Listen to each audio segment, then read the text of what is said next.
두 번째, 조미조약의 제1조는 주변의 강대국의 부당한 간섭에서 미국은 거중조정, 곧 좋은 역할을 해줘야 된다고 하는 것입니다. 당시 조선에는 북쪽으로는 러시아가 위협을 하고 있었고, 그 다음에 남쪽에서는 일본이 위협하고 있었고, 그리고 서쪽에서는 중국이 위협하고 있었습니다. 이 나라들은 조선을 자신들의 지배 아래에 놓기를 원했습니다. 고종이 조미조약에서 가장 원했던 것은 바로 이러한 국제정세 속에서 미국이 거중조정, 곧 좋은 역할을 해줄 것을 원했던 것입니다.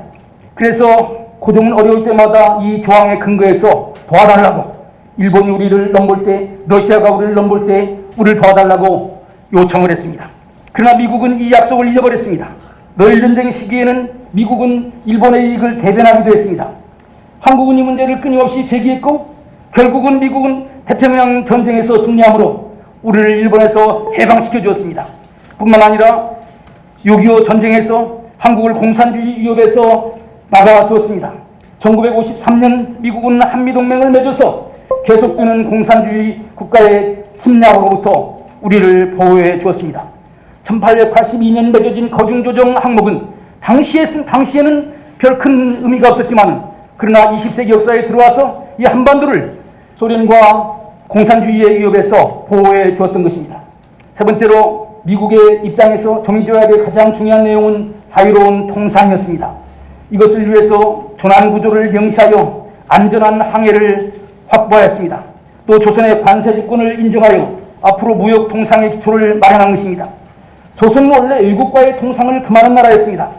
그러나 이 조약을 통해서 통상을 시작하였고, 이것으로 조선은 국제 통상 무대에 들어서게 되었습니다. 미국과 맺은 이 통상조약은 곧 다른 나라와도 이어지게 되었고, 그 결과 우리는 지금 세계에서 10번째에 들어가는 무역 대국이 된 것입니다. 네 번째, 조미조약은 상호 언어와 문자를 배울 수 있는 문화 교류의 항목을 만들었고, 이 항목을 통해서 우리 기독교가 들어왔습니다. 신앙의 자유는 조미조약에 있어서 뜨거운 감자였습니다. 조선은 유생들의 강력한 반발을 의식해서 선교 금지를 명문화하려고 했지만 미국은 이것을 받아들일 수 없었습니다. 조미조약에는 미국이나 중국이나 일본과의 조약에 명시된 선교의 자유의 항목이 없었습니다. 그러나 대신 문화교류라고 하는 명목으로 선교사들이 들어올 수 있었고, 이 바늘구멍과 같은 작은 통로를 통해서 그 뒤에 많은 선교사들이 왔습니다. 그 결과 오늘의 한국 개신교가 된 것입니다. 결국 조미조약 덕분에 기독교가 시작이 된 것입니다. 이렇게 얻어진 종교의 자유는 천주교와 불교에도 이어지게 되었고, 오늘날 한국은 아시아에서 종교의 자유가 가장 잘 보장되고 있는 그런 국가가 되었습니다. 사실 위에서 언급한 조미조약의 4가지 의미 가운데 3가지는 별로 발전하지 못했습니다. 조선이 독립국가가 된 것도, 미국의 거중조정도, 국제무역 통상도 당장에는 씨만 뿌려졌지 열매를 맺기는 어려웠습니다. 그러나 이 조약에서 가장 희미하게 시작된 기독교 선교는 엄청나게 발전해서 수많은 미국 선교사들이 한국에 오게 되었고, 한국 기독교는 미국의 가장 중요한 선교 지역 가운데 하나가 되었습니다. 그래서 한국의 평양은 세계 최대의 장로교 선교부가 있었고, 미국 캐톨릭의 메릴로 선교부가 있게 되었습니다. 이런 선교사들의 노력으로 한국은 아시아 최대의 기독교 국가가 된 것입니다. 19세기 말 그리고 20세기 전반에 한국과 미국은 정치와 경제 부분에서는 별 관계가 없었습니다. 그러나 한국인들은 선교사들을 통해서 미국을 알게 되었고, 미국 사회를 자신들의 모델로 생각하게 되었습니다. 한국인들은 선교사를 따라서 미국을 가게 되었고, 이들은 미국식 자유민주주의와 자유통상을 꿈꾸게 되었습니다. 1910년 한일 병합 이후 조선 총독부는 일본식 근대화를 주장했지만, 이승만과 같은 기독교인들은 앞으로 세워지는 나라는 미국과 같은 자유의 나라가 되어야 된다고 생각을 했던 것입니다. 드디어 1945년 일본이 전쟁에서 패배하고 미국이 남한에 진주하여 한반도의 민주국가를 만들려고 했을 때 이것을 전적으로 후원한 것은 우리 기독교인들이었습니다. 미국 혼자 힘으로 자유세계를 만들 수 없었습니다. 이미 한국에는 선교사들로부터 자유를 배운 기독교인들이 있었고, 이들은 미국과 더불어서 우리나라가 자유 대한민국이 되기를 원했던 것입니다. 한국 기독교인들의 이런 태도는 주변 강대국의 미움을 받았습니다. 1941년 미국과 전쟁을 벌인 일본은 한국 기독교인들을 친미 세력이라고 박해했습니다. 당시 미국 유학을 다녀온 수많은 지식인들과 신사참배를 거부한 기독교인들은 많은 어려움을 겪었습니다. 해방 후 소련은 이 땅을 공산국가로 만들려고 했습니다. 이들에게 가장 큰 반대 세력은 기독교였습니다. 그래서 수많은 기독교인들이 북한에서 공산주의와 싸우다가 월남했습니다. 사실 한국 기독교인들은 자유민주주의와 종교의 자유를 믿었기 때문에 일본의 군국주의와도 싸우고 소련의 공산주의와도 싸웠던 것입니다. 해방과 6.25 전쟁을 거치면서 한국과 미국은 매우 가까운 나라가 되었습니다. 그러나 한국과 미국의 관계는 항상 긴장 관계였습니다.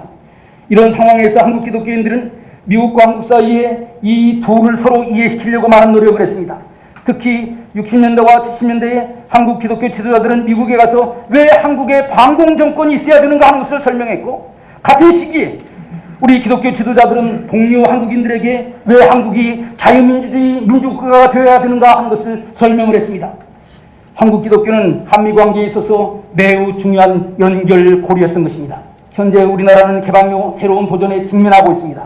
한국 기독교는 오랫동안 미국을 통해서 중화 질서를 극복하고 새로운 세계 질서에 편입하여 자유 독립국가를 만들려고 했습니다.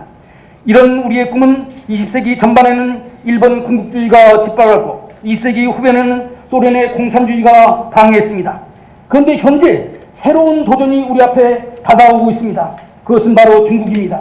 중국은 과거의 봉건주의와 20세기의 공산주의를 결합하여 신중화주의를 만들어서 주변에 있는 국가들을 위협하고 있습니다. 지금 우리 민족 앞에 놓여있는 가장 큰 과제는 이렇게 우리를 위협하는 신중화 질서를 어떻게 극복할 수 있느냐라고 하는 것입니다. 현재 중국은 자신들이 과거에 아시아에서 가졌던 동북아 패권을 다시 되찾으려고 합니다. 지금 아시아는 이런 시대착오적인 중국몽 때문에 불안해하고 있습니다. 우리가 이런 과거 획기적인 위협을 극복하고 기왕 이후 우리가 가졌던 자유의 꿈을 계속하려면 우리는 자유세계의 지도자인 미국과의 관계를 강화하는 수밖에 없습니다. 우리는 미국과의 동맹을 강화하고 주변의 자유세계와 연대해서 지금까지 우리가 추구했던 자유민주주의와 시장경제 그리고 종교의 자유를 유지 발전시켜야 하는 것입니다. 저는 제 강연을 마무리하면서 1919년 3.1운동 당시 우리 민족의 지도자 이승만 박사의 꿈을 기억합니다. 그는 미국과 국제사회를 향해서 우리는 일본에서 독립하여 아시아에서 첫 번째 기독교 민주국가를 만들기를 원하며 이렇게 새로워진 대한민국은 미국과 함께 아시아에서 진정한 민주화와 평화를 이룩하게 될 것이다 라고 얘기했습니다. 한미수교 140주년을 앞두고 우리는 다시 한번 이승만 박사의 꿈을 되새깁니다. 한국 기독교는 미국 기독교인들과 함께 아시아의 복음화를 위해서 최선을 다할 것이며 한국은 미국과 함께 아시아의 민주화를 위해서 노력할 것입니다. 아시아의 진정한 평화는 아시아의 복음화와 민주화가 이루어질 때 가능할 것입니다. 한국 기독교인들은 다른 많은 한국인들과 함께 그리고 미국의 기독교인들과 미국의 시민들과 함께 이 꿈을 나누기를 원합니다. 이것이 한미수교 140주년을 맞이하는 한국 기독교인들의 소원이라고 생각합니다. 이상입니다. 감사합니다.